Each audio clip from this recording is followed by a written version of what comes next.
በህይወቴ ውስጥ ላሉ መጥፎ ነገሮች፣ ላሳለፍኳቸው ከባድ ጊዜያቶች፣ ላሳለፍኳቸው ፈታኝ ለሆኑ ጊዜያቶች፣ ላሳለፍኳቸው ብዙ እንቅፋቶች፣ ያሳለፍኳቸው እያንዳንዱ መከራዎች ፈጣሪን ሁሌም አመሰግነዋለሁ። ምክንያቱም ከዚህ በፊት ትኩረት ያልሰጠዋቸው መልካም ነገሮችን ለማየት አይኖቼን ገልጦልኛልና። ወዳጄ በህይወት የሚመጣ ግን ደግሞ አንድም ቀን ይመጣል ይሆናል ብለህ ያላሰብከው ፈተና በህይወት ሊገጥም ይችላል። በፍጹም የማታስበው አይነት ችግር ውስጥ ገብተህ ሊሆን ይችላል። ህይወት ዙሪያ ጨልሞብህ ሊሆን ይችላል። እመነኝ፣ ያ ነገር ቋሚ አይደለም፣ አላፊ ነው። ነገር ግን ያ ነገር ወደ አንተ የመጣው አንተን ለመጉዳት ብቻ ሳይሆን ያንተ ያልተገለጡ አይኖችን ሊገልጥም ጭምር ነው።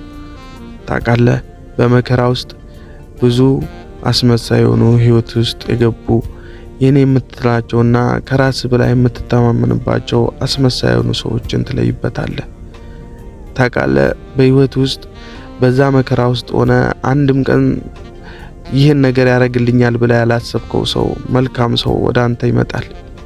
ታውቃለህ፣ በህይወት ውስጥ አገኘዋለሁ ብለህ የማታስበው አይነት መልካም ወዳጅም ታገኝበታለህ።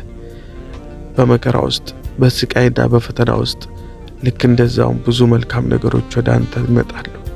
ያም የሆነው ግን አንተ ታጋሽ ስትሆን የዛኔ ነው የትዕግስትን ጣፋጭ ፍሬዋን መቅመስ የምትችለው። ትዕግስቱን ፈጣሪ ለሁላችንም ይስጠን።